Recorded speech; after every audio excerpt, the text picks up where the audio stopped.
so you're disappointed to people when you arrived. Maybe your father was an alcoholic, or wanted to be. But that's over, that's behind you.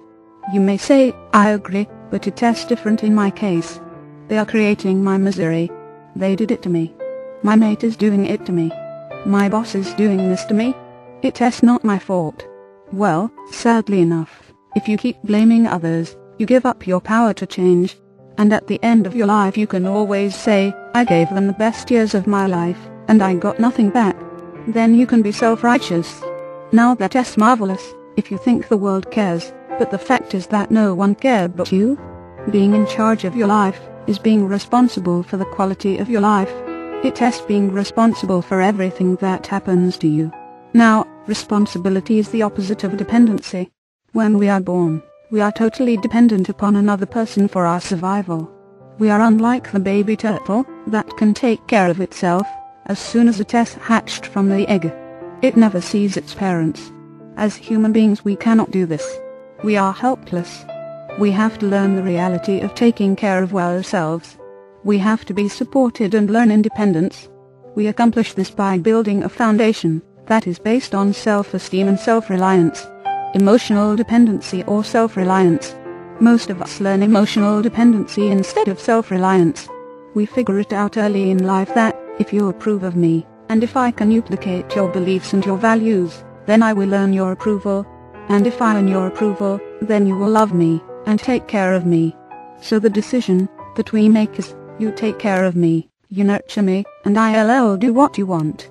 It's a scary feeling, to be in a position in which you realize that your life depends on the good nature of another human being. Many of us were raised in an environment of shape up or shape out.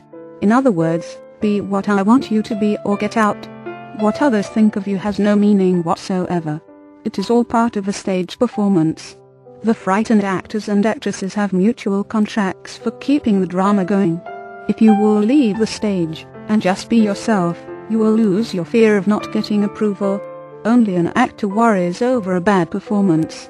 Emotional dependency comes out of our need to be right and our need to get approval. It comes out of our need to be emotionally dependent, so that we can feel that we are being loved and being taken care of. This discovery is valuable because it indicates an awareness that nothing outside of yourself can provide you with true self-worth.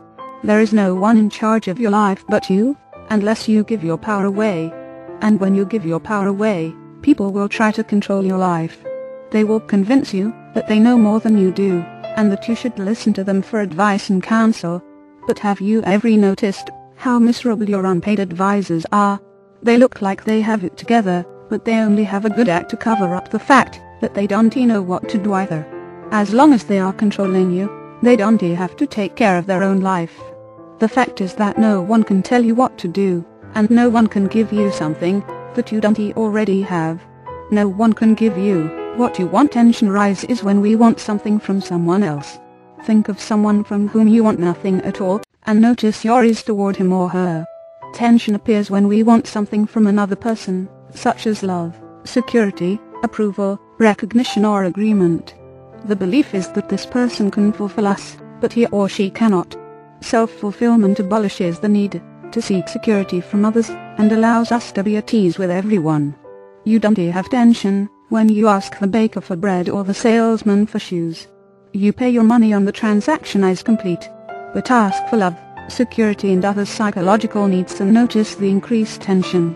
This is because it is a wrong move. Our inner system is trying to tell us so. Now, why is it wrong? It is wrong for the tree to ask for the characteristics of a tree. It is wrong for us to ask for love, security or anything else, because these things are not separate from our own true nature. This is an important truth to understand. Getting to know oneself is the key to a successful life.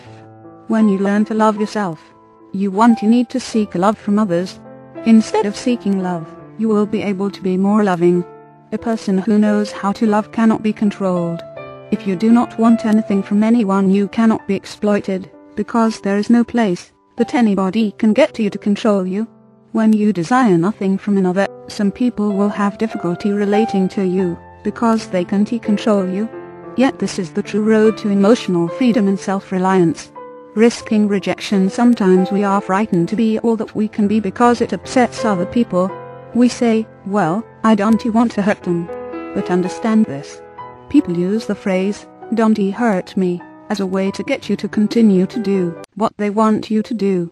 They say things like, "How can you leave me all alone?" or "How could you do that?" or "How could you hurt me that way?" People try to manipulate you by saying, "I can't make it without you. You are the cause of my happiness," and so on. But the truth is you don't hold someone else's happiness in your hands, and no one holds your happiness in their hands. When you are being yourself, you run the risk of rejection, and the more you fear rejection, the more you will seek approval. Risk rejection at every opportunity, and this will free you to be yourself. Learn from rejection, not from acceptance. Start in small ways to risk rejection. Risk rejection of your favorite ideas, while watching quietly how it affects you. This type of observation breaks down the walls of limited thinking. What does it mean to be conscious? Observation is one of the most powerful tools for self-transformation. Observation helps us to be more conscious of our lives. What does it mean to be conscious? It means to see things as they really are, not according to personal preference, imagination or borrowed beliefs. The chief barrier to consciousness is the delusion that we're already conscious. Admitting that we are not fully conscious is the first thing we need to do to get out of this trap.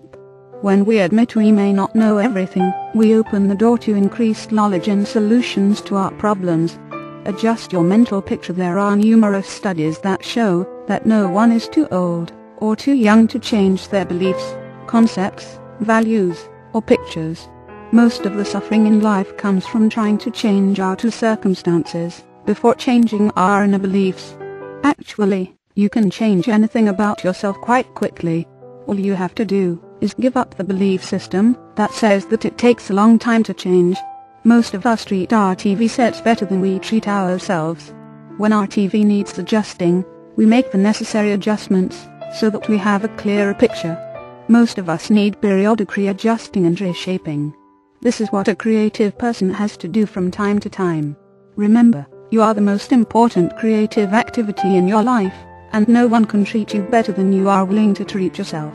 You can tell a person 100 times that he needs to change his beliefs, but nothing will happen until that person tells himself the very same thing. This point is reached when the suffering becomes unbearable. When he has run out of hiding places, he will gladly exchange false beliefs for reality.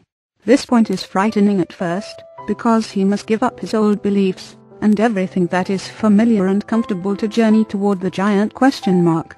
And sometimes this creates acceptable anxiety. Keep in mind that anxiety is part of you. It is not bigger than you are. It is only one of your feelings. You have many feelings and you are bigger than any of them. The first twinge of anxiety is a tip-off for us to pay attention. It is a signal. Don't run away from it. It is a feeling that we are most tempted to ignore or evade. After all, anxiety can be uncomfortable, so the temptation is to pretend that we are not feeling it. Besides, most of us have been told not to be scared. But you can never be more grown up than when you look at your anxiety and take charge of it. When you stop running away from it and face it, it has a way of shrinking to manageable size. And that is the time to use your courage. Courage is simply the willingness to be afraid and act anyway. You are much more likely to trip over your anxiety if you shovel it under the rug than when you put it out in front of you. There is a fine line between anxiety and excitement. If you don't let anxiety stop you, you can nudge it over the line to excitement. And that very excitement will allow you to be more creative. But don't wait for anxiety to turn to panic. Be the rider, not the horse. If you have the courage to welcome your anxiety instead of retreating at the first twinge, you will be greatly rewarded.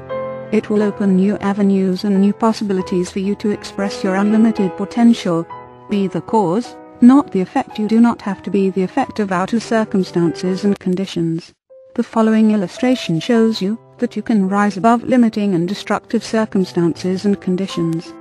An earthquake is a mechanical activity, so everything on its mechanical level vibrates to it, resulting in collapsed buildings and smashed automobiles. But an earthquake cannot harm the air, because the air resides above the earthquake level. Now see the tremendous significance here. If you reside at the level of higher consciousness or right thinking, that is based on truth.